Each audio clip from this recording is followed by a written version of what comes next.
Chapter 21. And when King Arad the Canaanite, which dwelt in the south, heard tell that Israel came by the way of the spies, then he fought against Israel, and took some of them prisoners. And Israel vowed a vow unto the Lord, and said, If thou wilt indeed deliver this people into my hand, then I will utterly destroy their cities.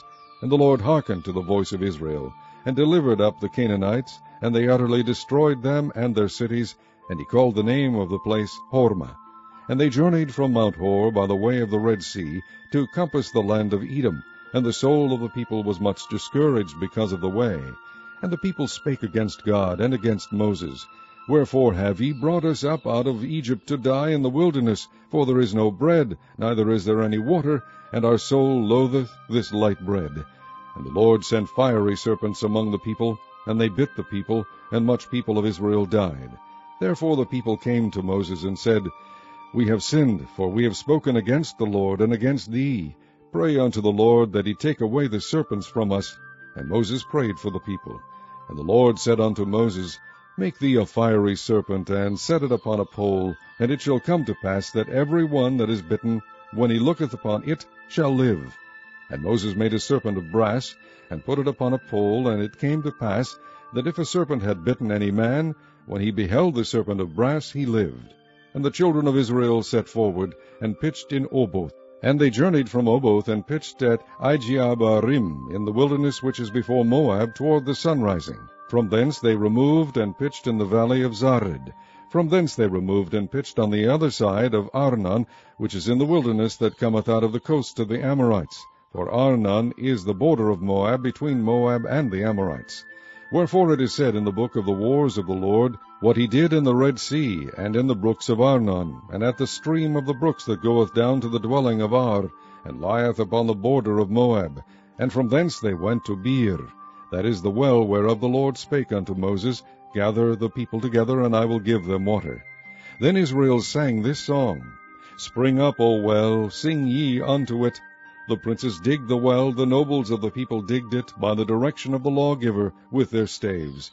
And from the wilderness they went to Mattanah. And from Mattanah to Nahaliel, and from Nahaliel to Bamoth. And from Bamoth, in the valley that is in the country of Moab, to the top of Pisgah, which looketh toward Jeshimon. And Israel sent messengers unto Sihon, king of the Amorites, saying, Let me pass through thy land. We will not turn into the fields or into the vineyards. We will not drink of the waters of the well, but we will go along by the king's highway until we be past thy borders. And Sihon would not suffer Israel to pass through his border, but Sihon gathered all his people together, and went out against Israel into the wilderness. And he came to Jahaz, and fought against Israel. And Israel smote him with the edge of the sword, and possessed his land from Arnon unto Jabbok, even unto the children of Ammon, for the border of the children of Ammon was strong. And Israel took all these cities, and Israel dwelt in all the cities of the Amorites, in Heshbon, and in all the villages thereof. For Heshbon was the city of Sihon, the king of the Amorites, who had fought against the former king of Moab, and taken all his land out of his hand, even unto Arnon. Wherefore they that speak in Proverbs say, Come into Heshbon, let the city of Sihon be built and prepared. For there is a fire gone out of Heshbon, a flame from the city of Sihon. It hath consumed Ar of Moab, and the lords of the high places of Arnon.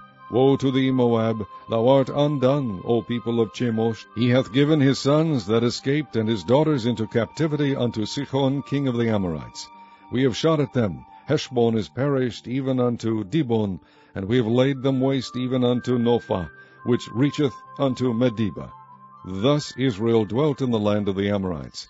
And Moses sent to spy out Jazer, and they took the villages thereof, and drove out the Amorites that were there. And they turned and went up by the way of Bashan, and Og the king of Bashan went out against them, he and all his people, to the battle of Edrei. And the Lord said unto Moses, Fear him not, for I have delivered him into thy hand, and all his people and his land, and thou shalt do to him as thou didst unto Sihon king of the Amorites, which dwelt at Heshbon. So they smote him, and his sons, and all his people, until there was none left him alive, and they possessed his land.